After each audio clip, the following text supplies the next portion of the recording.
안녕하세요. 발표자 손진아 석사과정입니다. 제목은 Redefine Augmentation in Reaching Contrastive Learning for Time Series Analysis라고 지어보았는데요. 기존 대조학습 어그멘테이션의 문제점을 해결하기 위한 이 새로운 방법론을 제안한 두 편의 논문에 대해 설명드리겠습니다. 네, 이렇게 논문 두 편을 선정하였습니다. 자세한 내용은 뒤에서 설명드리겠습니다. 첫 번째 논문은 Unsupervised Time Series Representation Learning with Interactive Bilinear Temporal Spectral Fusion입니다. 해당 논문에서는 BTS-F라는 모델을 제안했으므로 편의상 앞으로 BTS 논문이라고 말씀드리겠습니다. 해당 논문은 Unsupervised Representation Learning 내용을 다루고 있는데요. 현실 세계에서는 타임 시리즈 어널리스가 중요한 역할을 하고 있습니다. 그 예시로 시계열 예측, 분류, 이상 탐지 등이 있는데요. 하지만 이 데이터마다 일일이 해주기에는 시간과 비용이 들기 때문에 라벨이 부족하다는 문제가 존재합니다. 따라서 이를 해결하기 위해 Unsupervised Representation Learning이라는 방법론이 존재합니다.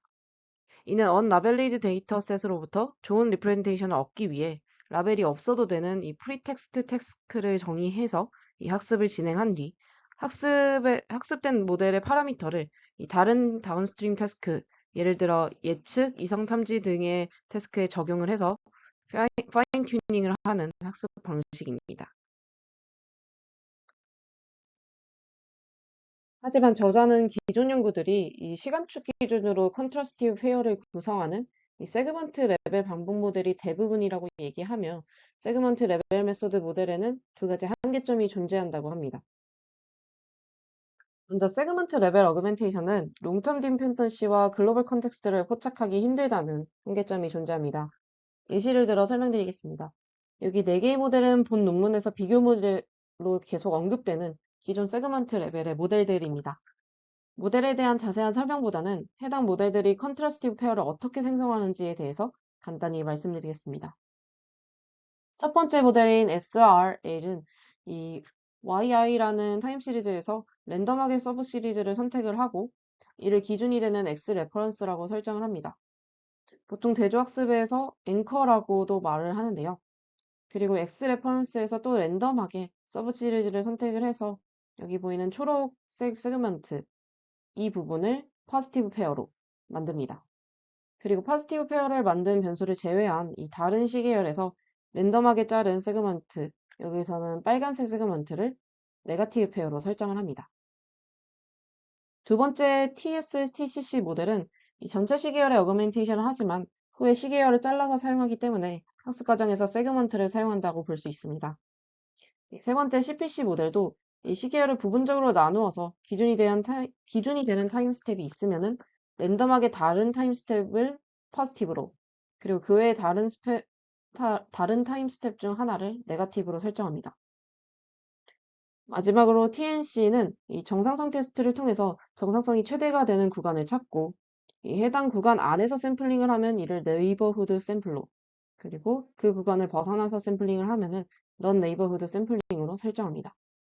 이러한 기존 방법들은 시계열 전체를 사용하지 않기 때문에 저자는 해당 방법론들이 글로벌 컨텍스트를 포착하기 힘들다고 주장을 합니다. 두 번째 한계점은 기존 방법론들이 템포럴 스펙트럴 관계를 잘 활용하지 못한다입니다. 스펙트럴은 프리퀀시로 여기서 생각하시면 되고요. 이 논문에서는 두 가지 경우에 대한 실험을 진행을 합니다. 템포럴 모델은 기존 모델 방식 그대로 클래시피케이션 태스크를 진행하는 것이고 스펙트럴 같은 경우는 기존 모델 방식으로 생성된 이 컨트라스티브 페어를 프리퀀시 도메인으로 변환해서 클래시피케이션 태스크를 진행한 것입니다. 이때 두 모델이 잘못 예측한 부분에서 오버랩되는 퍼센테이지를 확인합니다. 4개의 기존 모델 다 30% 내외이기 때문에 어, 저자는 만약에 해당 모델들이 타임과 스펙트럴 관계를 잘 학습하였으면은 이 두 모델에서 학습하는 리프레젠테이션이 동일할 것이고 이 first prediction 되는 부분이 많이 겹칠 것이다 라고 얘기를 합니다. 따라서 4가지 모델은 이 템포럴과 스펙트럼에 대해서 독립적으로 학습한다는 것을 의미합니다. 앞선 두 개의 한계점을 보완하기 위해 바이리니얼 템포럴 스펙트럴 퓨전 모델, 줄여서 BTS-F 모델을 제안합니다. 기존 세그먼트 레벨 모델과 다르게 전체 시계열에 드롭아웃 마스크를 적용을 해서 인스턴스 레벨 어그멘테이션을 제안을 하였고요. 두 번째로 인터랙티브 바이니얼 퓨전 모드를 통해서 이 템포럴과 스펙트럴 인포메이션을 통합하였습니다. 그래서 먼저 인스턴스 레벨 어그멘테이션 테크닉에 대해서 설명드리겠습니다. 기존 세그먼트 레벨 샘플링이 이 타임축 기준으로 슬라이싱해서 샘플링을 하기 때문에 이 샘플링 바이어스 문제가 발생을 합니다. 따라서 이에 문제점으로는 롱텀 디펜던시와 글로벌 컨텍스트가 손실된다는 문제가 있었습니다. 따라서 본 논문에서는 인스턴스 레벨 샘플링을 진행을 하는데요. 이 하나의 변수를 선택하고 드롭아웃 마스크를 적용해서 포지티브 페어를 생성합니다. 즉 앵커와 포지티브는 동일한 변수 시계열을 사용을 하는 것인데요. 반면에 네거티브 페어 같은 경우에는 이 포지티브 페어를 생성한 변수를 제외한 나머지 모든 변수들을 네거티브 샘플로 지정을 합니다. 이때 네거티브 페어를 생성하는 방법에 대한 자세한 설명은 논문에 없었기 때문에 이 해당 그림은 제가 임의로 드롭아웃 마스크를 적용을 해놓은 그림을 그려놓은 점 참고 바랍니다. 네, 두 번째로는 이터레티브 바이리니얼 템포럴 스펙트럴 퓨전 모듈입니다. 먼저 템포럴 피처와 스펙트럴 피처를 추출하는 단계인데요. 어그멘티드 된 이 타임 시리즈 XT를 패스트 퓨리얼 트랜스포메이션을 적용을 해서 스펙트럴 도메인 XS로 변환을 합니다. 그 다음 타임 시그널 XT와 스펙트럴 시그널 XS를 이 두 개의 인코더에 통과시켜서 템포럴 피처 라지 FT와 스펙트럴 피처 라지 FS를 추출합니다. 이때 템포럴 인코더 A는 이 심플 스택티드 오브 다일레이티드 커즈얼 컨볼루션을 사용을 했고요. 그리고 스펙트럴 인코더인 B는 1D 컨볼루션 블록을 사용을 했습니다. 이때 도출된 템포럴 피처와 스펙트럴 피처의 차원은 이제 커널 개수인 M과 N, 그리고 지정된 아웃풋 차원인 D로 구성됩니다. 그리고 두 도메인 피처 간 채널 와이즈 인터랙션을 통해서 이 타임 프리퀀시의 관계를 나타내는 라지 Fij 행렬, 즉 바이리니얼 피처를 도출합니다. 템포럴 피처와 스펙트럴 피처 이 두 벡터를 외적을 해서 D 곱하기 D 차원의 행렬이 만들어지는 것입니다. N 곱하기 N개의 행렬이 생성되고 이들은 샘플링에서 하나의 이니셜 바이리니얼 피처 벡터, 즉 라지 F 리니어가 생성됩니다. 그리고 타임 프리퀀시 릴레이션을 더 잘 도출하기 위해서 이 S2T와 TS2 어그리게이션을 적용을 합니다. 여기서 S2T는 스펙트럴 투 타임 어그리게이션으로 앞에서 도출한 D 곱하기 D 차원의 라지 F 리니얼 행렬을 이 네트워크를 거쳐서 좀 더 정제된 N 곱하기 D 차원의 템포럴 피처로 다시 나타내는 것입니다. 여기서 코드가 없기 때문에 정확한 구조를 몰라서 아래의 그림은 제가 임의로 그린 것입니다. 따라서 실제 구조와 많이 다를 수 있다는 점 참고 바랍니다. 그림을 통해서 보시면 이 F리니얼 행렬을 컨볼루션을 거쳐서 템포럴 피처별 스펙트럼 인포메이션을 통합을 하고 다시 다이렉셔널 커즈얼 컨볼루션을 거쳐서 이 템포럴 피처별 스펙트럼 인포메이션을 교환한다라고 합니다. 그리고 타임 투 스펙트럼 어그리게이션은 이제 TS2로 이 역시 S2T와 동일하게 바이리니얼 피처를 특정 네트워크를 거쳐서 좀 더 정제된 이 스펙트럴 피처를 얻는 과정이라고 생각을 하시면 됩니다. 이 부분에 대해서는 더 자세한 설명이 논문에 없었기 때문에 왜 이런 구조를 사용하는지는 저 역시 잘 모르겠으나 이 논문에서는 이 과정을 거친다면 이 도메인 간 디펜던시를 적절히 어그리게이션하고 이 템포럴과 스펙트럴 피처를 각각 정제할 수 있다라고 주장을 합니다. 따라서 보다 변별력 있는 바이리니얼 피처를 생성할 수 있다라고 얘기를 합니다. 이렇게 S2T와 TS2 어그리게이션을 진행한 뒤 앞서 말씀드린 2번과 3번 과정을 반복을 해서 파이널 바이리니얼 피처를 도출합니다. 이니셜 템포럴 피처와 이 스펙트럴 피처를 외적해서 둘의 관계를 나타내는 바이리니얼 피처 행렬을 생성을 하였고요. 그리고 S2T와 TS2 어그리게이션 과정을 거쳐서 정제된 템포럴 피처와 스펙트럴 피처를 다시 얻었습니다. 그리고 다시 이 두 개의 피처를 외적해서 바이리니얼 피처를 생성하고 또다시 S2T, TS2 과정을 거치면서 이 과정을 계속 반복을 한다고 합니다. 반복 횟수 같은 경우는 실험을 통해서 최적의 K를 도출한다라고 생각을 하시면 될 것 같습니다. 하지만 앞서 바이리니얼 피처를 도출할 때 D 곱하기 D 매트릭스를 생성하기 때문에 이 메모리 문제가 발생할 수 있습니다. 이를 해결하기 위해서 파이널 바이리니얼 피처를 이 로 랭크로 변환하는 과정을 거칩니다. 라지 F 리니어를 구하는 공식에서 이 인터랙션 매트릭스 W를 삽입을 합니다. 라지 FT의 차원이 n 곱하기 d, 그리고 라지 FS의 차원이 n 곱하기 d이기 때문에 이 차원을 맞춰주기 위해서는 W는 n 곱하기 n의 차원을 가집니다. 그리고 UV 팩토라이제이션을 통해서 이 W를 저차원의 U와 V의 곱으로 나타냅니다. 그리고 최종적으로 이렇게 나타내면서 라지 F 바이리니어는 이 기존의 D 곱하기 D 차원에서 L 곱하기 D 차원의 행렬로 표현할 수 있습니다. 최종적으로 앞서 구한 파이널 바이리니얼 피처 라지 F 바이리니어와 이 로 시계열을 인코더를 거쳐서 도출한 이니셜 템포럴 피처 라지 FT 그리고 스펙트럴 피처 라지 FS를 통합을 하여 이 파이널 조인트 피처 리프레젠테이션 스몰 f를 도출합니다. 이렇게 하면은 오리지널 인포메이션을 보존할 수 있다고 하네요. 로스 펑션은 컨트라스티브 튜플에 대한 이 피처 리프레젠테이션 F 앵커, F 포지티브, F 네거티브로 구성이 됩니다. 이때 앵커와 포지티브 페어와의 거리는 가깝게, 그리고 네거티브 페어와의 거리는 멀도록 학습이 됩니다. 다시 정리해보자면 이 하나의 변수를 선택해서 전체 시계열에 드로아웃 마스크를 적용을 하여 앵커와 이 포지티브 시계열을 생성을 합니다. 네거티브 페어는 다른 변수 시계열을 선택을 해서 생성을 하고요. 그리고 BTS-F 모델에 넣어 레프레젠테이션을 도출합니다. BTS-F 모델을 좀 더 자세하게 살펴보면은 로우 시계열을 이제 타임 도메인과 FFT로 변환된 프리퀀시 도메인으로 나타내요. 이 두 개의 인코더를 거쳐 이 템포럴 피처와 스펙트럴 피처를 생성을 합니다. 이 피처를 다시 이 퓨전을 해서 둘의 관계를 반영한 행렬인 바이리니어 피처로 나타냅니다. 그리고 S2T, TS2, S 어그리게이션을 거쳐서 정제된 템포럴 피처와 스펙트럴 피처를 도출하고 이 과정을 계속 반복을 해서 최종적인 리프레젠테이션을 생성을 합니다. 실험은 처음에 설명드렸던 4가지 모델로 3가지 태스크에 대한 비교 실험을 진행을 하였습니다. 이때 공정한 비교를 위해서 동일한 인코더 구조, 파라미터, 리프레젠테이션 차원을 사용을 해서 진행을 하였다고 합니다. 먼저 클래시피케이션 태스크에 대한 실험입니다. 각 모델로 리프레젠테이션을 학습하고 이를 기반으로 리니어 클래시파이어를 학습을 해서 성능을 비교하였습니다. 이때 슈퍼바이스드 모델은 BTS-F와 동일한 인코더 구조를 가지고 있고 그리고 클래시파이어가 합쳐진 구조라고 생각을 하시면 됩니다.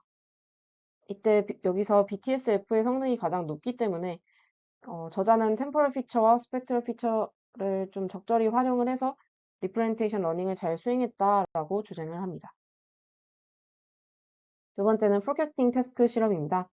이 역시 학습된 리프레젠테이션을 리니어 리그레서와 결합을 하여 학습을 진행을 하였습니다. 슈퍼바이스드 모델은 여기서 인포머를 사용을 하였습니다. 결과적으로는 BTS-F가 글로벌 컨텍스트를 잘 포착을 하기 때문에 랭스가 증가하여도 다른 모델들보다 좋은 성능을 보이는 것이라고 저자는 말을 했습니다. 마지막으로 어노멀리 디텍션 실험입니다. 프레젠테이션을 학습하고 기존 모델 구조에 디코더를 추가를 해서 리컨스트럭션 기반 이상 탐지를 진행하였습니다.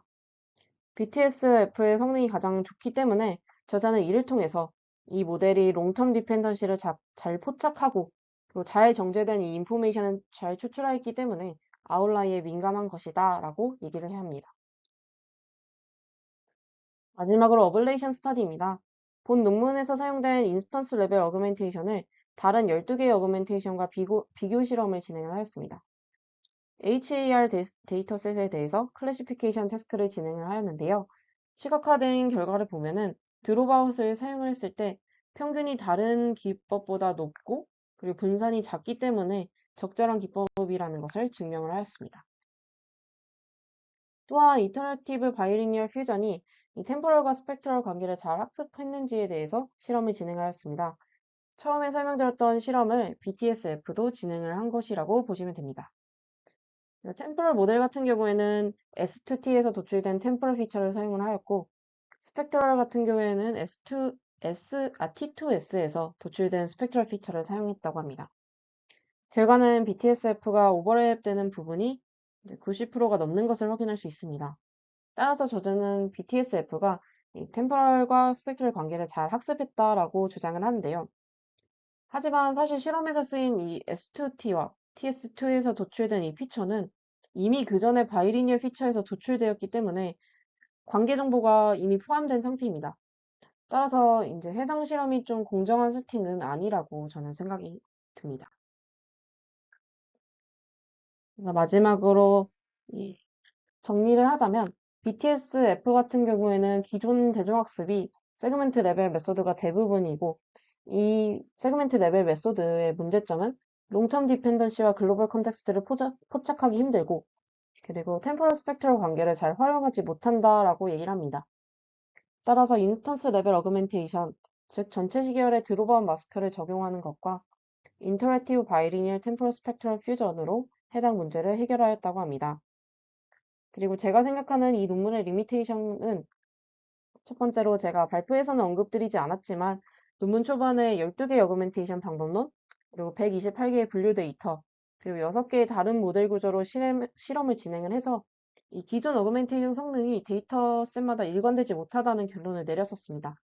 따라서 해당 실험을 드롭아웃 마스크도 같이 진행을 하였다면은 이 드롭아웃을 어그멘테이션 방법으로 설정한 이유에 대해서 좀 더 잘 설명할 수 있지 않을까라는 생각이 들었습니다. 그리고 두 번째로는 앞선 실험들은 이 비교 모델들의 인코더 구조를 BTS-F와 맞춰서 변경해 주었다고 했습니다.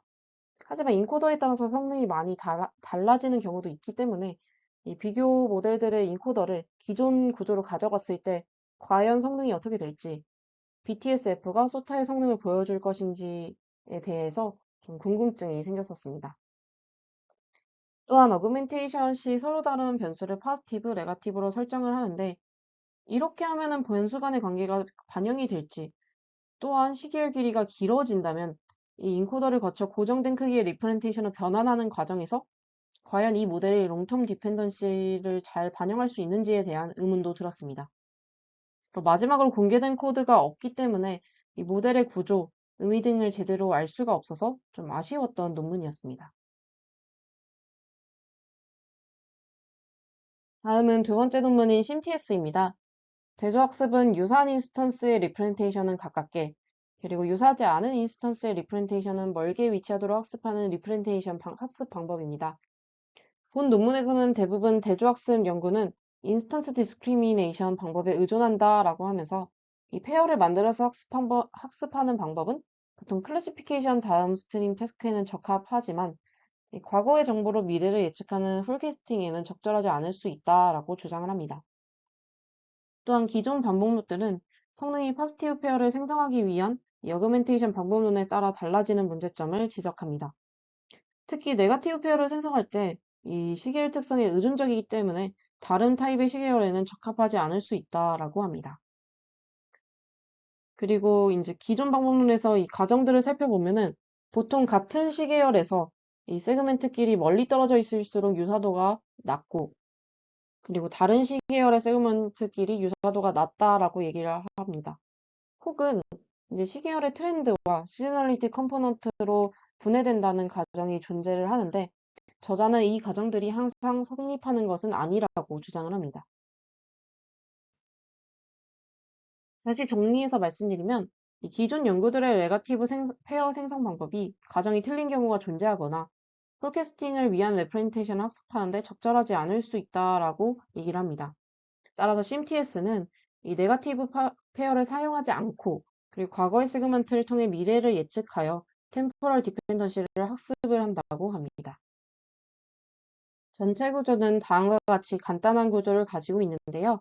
이 학습하는 과정을 차례대로 설명드리겠습니다. 타임 시리즈 X를 이 히스토리 세그먼트 XH와 퓨처 세그먼트 XF로 이분할합니다. 이때 타임 시리즈의 X의 길이는 라지 T, 그리고 변수 개수는 라지 C로 표현이 됩니다.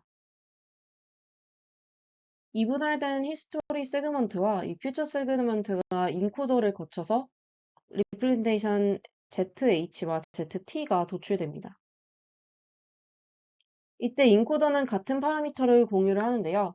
멀티 스케일 인코더를 사용하는데 이는 프로젝션 레이어와 멀티플 1D CNN으로 구성됩니다. 커널 사이즈는 1개에서 2배씩 증가하면서 이에 M승까지 여러 개를 사용해서 로컬과 글로벌 패턴을 모두 추출합니다. 각각의 CNN을 통해서 도출된 여러 개의 리프레젠테이션을 이 에버리지 풀링을 거쳐서 평균을 내고 최종 하나의 멀티 스케일 리프레젠테이션이 도출됩니다. 인코더를 거쳐서 이 도출된 히스토리 세그먼트의 리프레젠테이션 ZH의 마지막 컬럼을 사용을 해서 프리딕션 레이어에 넣어서 이 퓨처 세그먼트 리프레젠테이션을 예측을 합니다.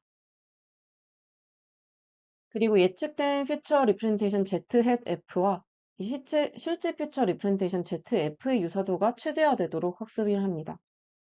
이때 히스토리와 퓨처 세그먼트는 같은 인코더를 사용하기 때문에 이 퓨처 세그먼트 인코더가 업데이트되지 않도록 스탑 그레이디언트 오퍼레이션을 사용합니다.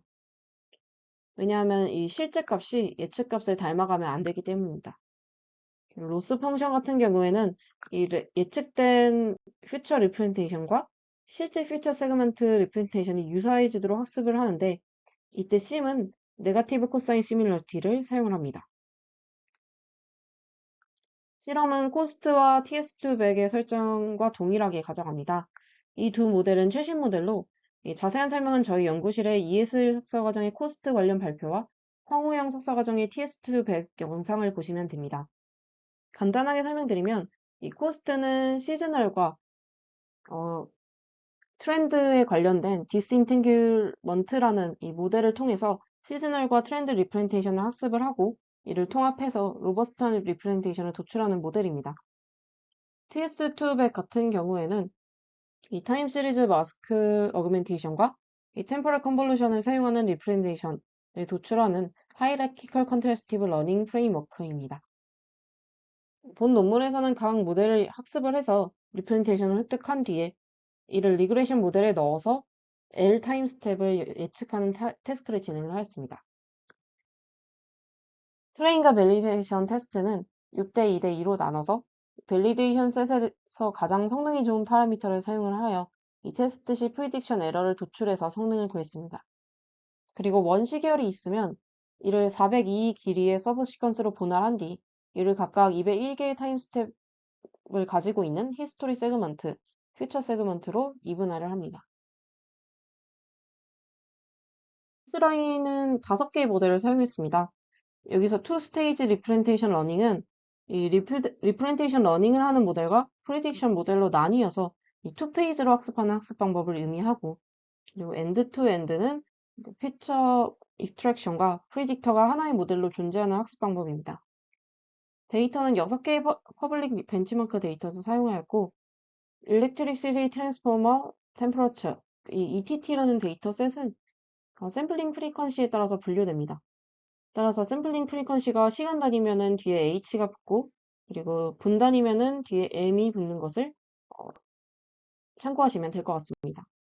그리고 ADF 테스트 스태티스틱 같은 경우에는 이 정상성을 검증하는 방법인데요.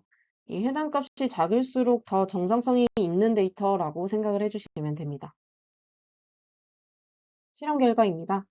이 TS2 100과 비교했을 때 이 모든 데이터셋에서 심TS보다 성능이 낮았습니다. 그리고 TNC 같은 경우에는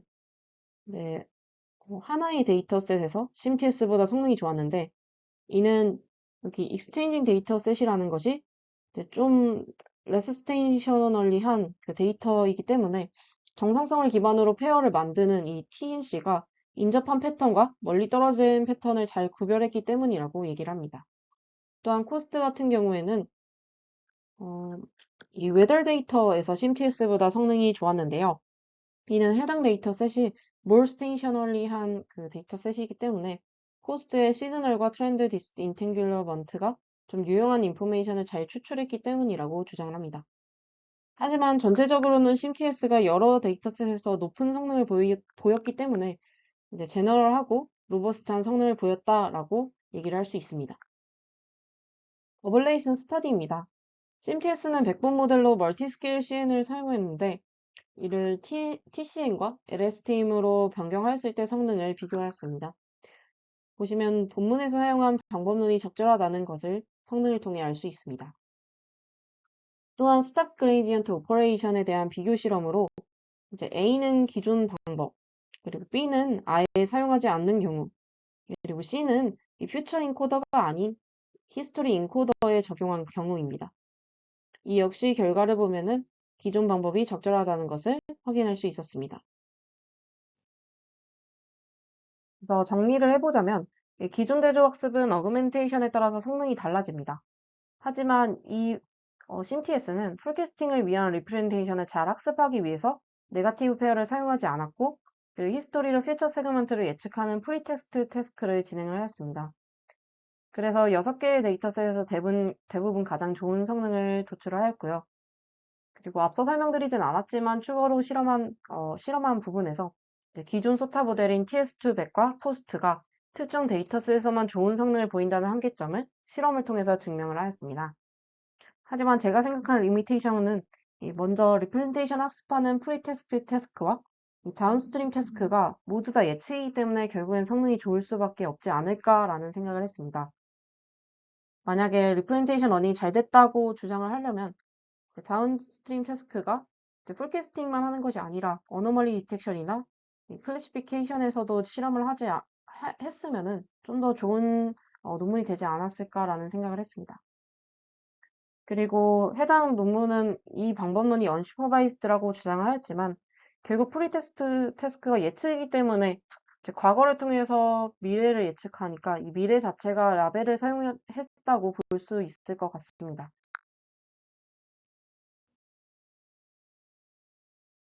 네, 그래서 발표를 두 편을 좀 정리를 하자면 이제 두 논문은 모두 기존 대조학습이 어그멘테이션 방법의 한계점을 파악을 하고 이를 보완한 논문입니다. 그래서 이 시계열 특징이 좀 성능에 의존적이라는 문제가 존재를 하고요. 그래서 일관되게 좋은 성능을 내는 어그멘테이션에 대한 고민이 필요할 것으로 보입니다. 하지만 이제 이 모든 특성을 다 고려한 어그멘테이션이 과연 있을까라는 생각이 들고요. 그리고 만약에 CMTS처럼 좀 특정 태스크로 좁힌다면은 제너럴한 방법을 찾을 수 있지 않을까라는 생각이 드는데 그렇게 되면은 이걸 과연 리프레젠테이션 러닝이라고 할 수 있을까라는 생각도 드는 논문이었습니다. 네, 그러면 이상으로 발표를 마치겠습니다. 감사합니다.